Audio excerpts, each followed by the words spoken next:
उत्तर प्रदेश के नगर विकास एवं ऊर्जा मंत्री ए.के. शर्मा ने जल निगम फील्ड हॉस्टल संगम लखनऊ में आयोजित प्रेस वार्ता के माध्यम से आगामी श्रावण मास और कांवड़ यात्रा को लेकर विभागीय तैयारियों की जानकारी दी। आइए सुनते हैं इस दौरान उन्होंने क्या कुछ कहा। शिवालयों में होने वाली भीड़ के मद्देनजर, होने वाली ज्यादा समय की उपासना के मद्देनजर हमने आज नगर विकास विभाग और बिजली विभाग दोनों ही विभागों की महत्वपूर्ण बैठक किया। इस बैठक में दोनों विभागों के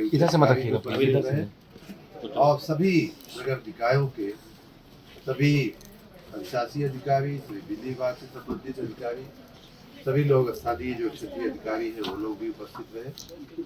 विशेष रूप से हमने सूचनाएं जो दिया है वो इस प्रकार है। पहली बात तो ये कि कांवड़ यात्री रात में भी चलते हैं, इसलिए प्रकाश और बिजली की दृष्टि से अगर देखा जाए किसी भी मार्ग में कोई अंधेरा नहीं होना चाहिए। किसी भी शिवालय के आसपास कहीं अंधेरा या कहीं स्ट्रीट लाइट में कोई कमी नहीं रहनी चाहिए। कई बार नेशनल हाईवे या स्टेट हाईवे के पुलों पे या अन्य जो महत्वपूर्ण जो जंक्शंस होते हैं वहाँ लाइट में खराबी आ जाती है, तो वो भी मैंने नगर विकास विभाग और बिजली विभाग को कहा है कि नेशनल हाईवे एसआरटी हो या पीडब्ल्यूडी हो, इनके साथ भी बातचीत करके मार्ग प्रकाश में कहीं कोई कमी न रहे, इसकी व्यवस्था सुनिश्चित करेंगे। पिछले दिनों कुछ दुर्भाग्यपूर्ण घटनाएं पिछले वर्षों में भी हुई, वो भी हमने आज बिजली विभाग के अधिकारियों को, सुरक्षा अधिकारियों को, बिजली सुरक्षा से संबंधित अधिकारियों को विशेष रूप से कहा है। कई बार कांवड़ यात्री जो डीजे लेकर के चलते हैं, वाहनों पे जो गाने बजाने का संयंत्र लेकर के चलते हैं, उसकी ऊंचाई इतनी ज़्यादा हो जाती है कि वो बिजली के हाई टेंशन तारों से या लो टेंशन तारों से वो टच कर जाता है। और पिछले वर्षों में कई दुर्भाग्यपूर्ण घटनाएं ऐसी हो चुकी हैं। उन घटनाओं का याद स्मृति दिलाते हुए हमने सभी अधिकारियों से कहा है कि सभी जूनियर इंजीनियर अपने अपने क्षेत्र में एई और जेई मीटिंग करें, गांव में मोहल्लों में मीटिंग करें, सभी लाइनमैनों को हिदायत दें कि जहां जहां से भी कांवड़ यात्राएं निकलती हैं परंपरागत रूप से या जहां भी निकलने की संभावना है वहां तारों की हाइट को देखते हुए वहां बोर्ड लगाए जाएं।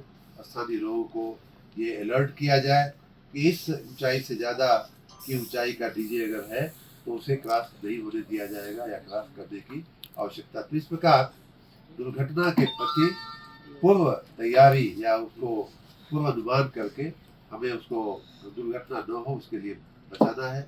उसी प्रकार कहीं कहीं ट्रांसफार्मर खुले में रह जाते हैं, उनके आसपास बैरिकेडिंग किया जाए।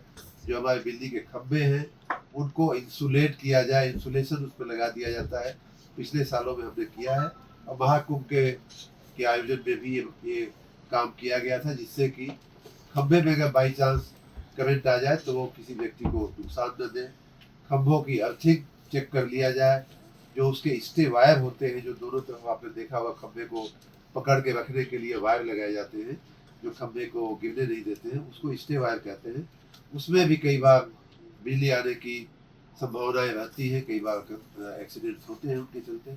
इन सारी चीज़ों को मुकम्मल करते हुए 24 घंटे विद्युत आपूर्ति सुनिश्चित करने की और विशेष रूप से कांवड़ यात्रियों के मार्ग में कोई अंधेरा, कोई लाइट की कमी न होने पाए, ये बात सुनिश्चित करने के लिए हमने बिजली विभाग के सभी अधिकारियों को कहा है।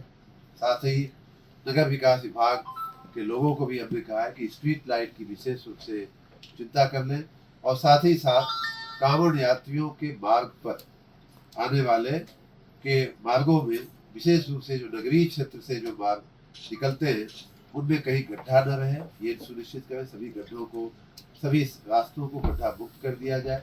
कहीं पे भी मैन होल या पॉट होल खुला न रह जाए, क्योंकि पिछले दिनों कई बार ऐसी दुर्घटनाएं जानकारी में आती है कि कोई बच्चा या कोई अंधेरे में कोई व्यक्ति फिसल करके पॉट होल में चला गया या मैन होल में चला गया। ऐसी दुर्घटनाएं, क्योंकि कांवड़ यात्री रात में भी चलते हैं।